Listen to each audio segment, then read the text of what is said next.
Welcome back to your English class. Today I'll be starting a new chapter, The Happy Prince, written by Oscar Wilde, an Irish playwright and novelist.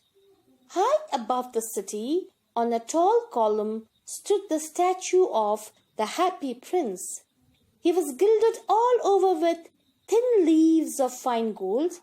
For eyes, he had two bright fires, and a large ruby glowed on his sword hilt.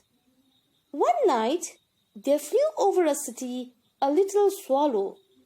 His friends had gone away to Egypt 6 weeks before, but he had stayed behind. Where shall I put up? Then he saw a statue on the tall column. I'll put up there. So he alighted between the feet of the Happy Prince. I have a golden bedroom. As he looked around, he prepared to go to sleep, but just as he was putting his head under his wings, a large drop of water fell on him. There's not a single cloud in the sky. The stars are quite clear and bright, yet it's raining. Then another drop fell. What's the use of staying over here if the statue cannot keep the rain off? The swallow got determined to fly away, but before he had opened his wings, a third drop fell.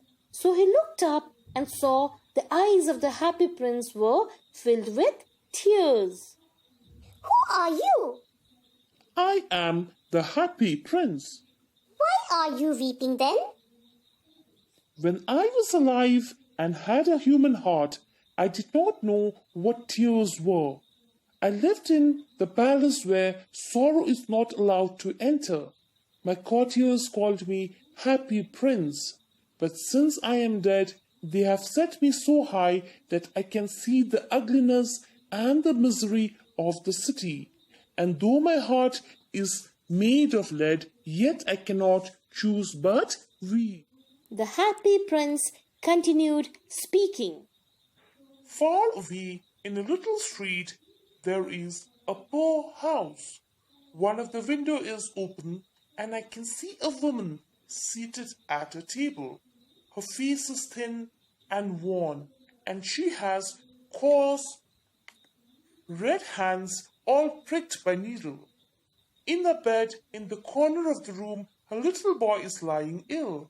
He has fever and is asking his mother to give him oranges. His mother has nothing to give him but river water. Swallow, swallow, will you take this ruby out of my sword hilt and give it to her? I am wanted in Egypt. Please stay with me for a night and be my messenger. The boy is so thirsty and the mother so sad. The Happy Prince looked so sad. It's very cold here, but I agree to stay with you for a night and be a messenger. Thank you, little swallow. The swallow picked up the great ruby from the prince's sword and flew away with it in its beak over the roof of the town. At last, he came to the poor woman's house and looked inside. He hopped and laid the great ruby beside the woman's thimble. Then he flew gently round the room and reached the bed, fanning the boy's forehead with his wings. The swallow then flew back to the Happy Prince and told him what he had done. When the day broke, he flew down the river and had a bath. Tonight I'll go to Egypt. When the moon rose, he flew back to the Happy Prince.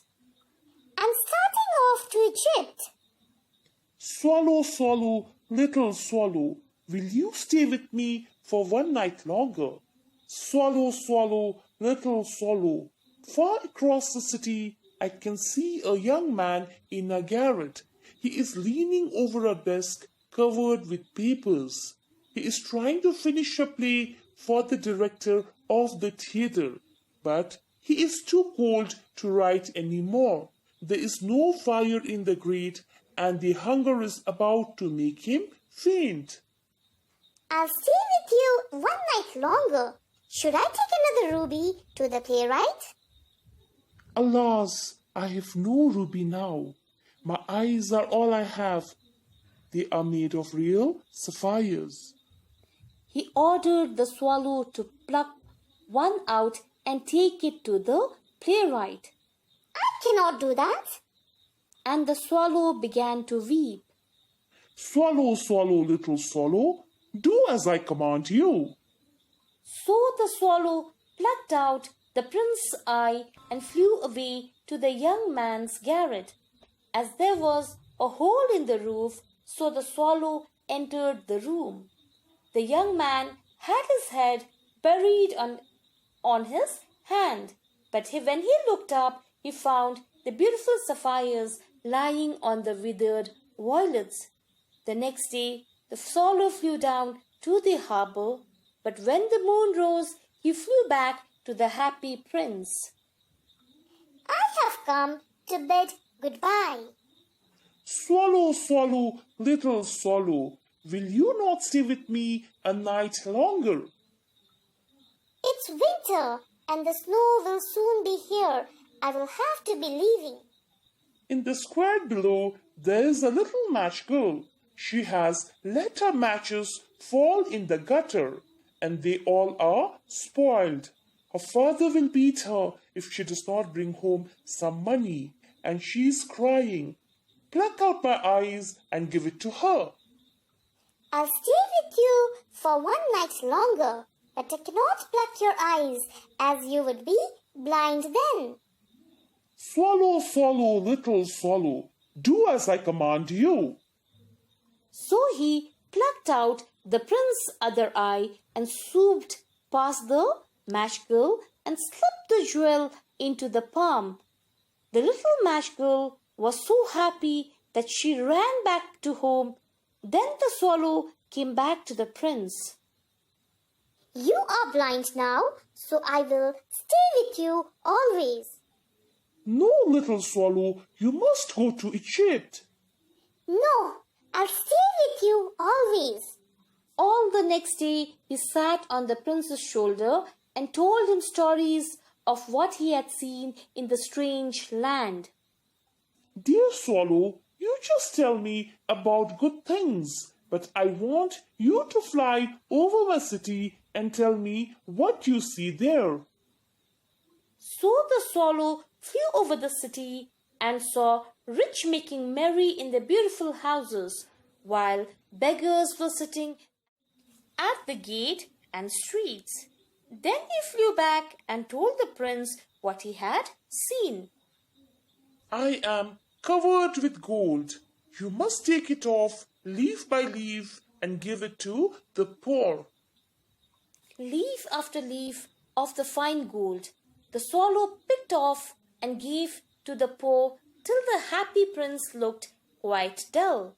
The swallow brought leaf of fine gold to the poor and the children, whose faces grew rosier and laughed. Then the snow came, and after the snow came the frost. The poor little swallow grew colder and colder, and at last he knew that he was going to die. The swallow had just enough strength to fly up to the prince's shoulder. Goodbye, dear prince. Will you let me kiss your hand? I am glad that you are going to Egypt, little swallow. You have stayed here too long. You must kiss me on my lips, for I love you.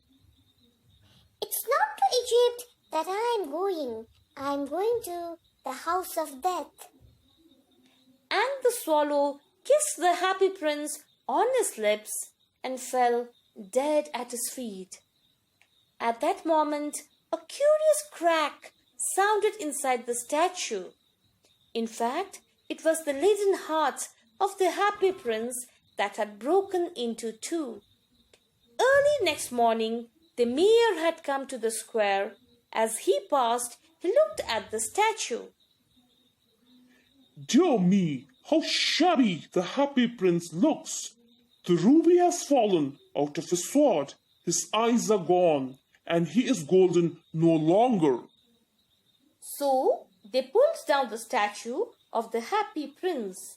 They melted the statue in the furnace, and since the leaden heart would not melt, they threw it away on a dust heap where the dead swallow was lying. So the moral of the story is that outward beauty is nothing. The real beauties are love and sacrifices.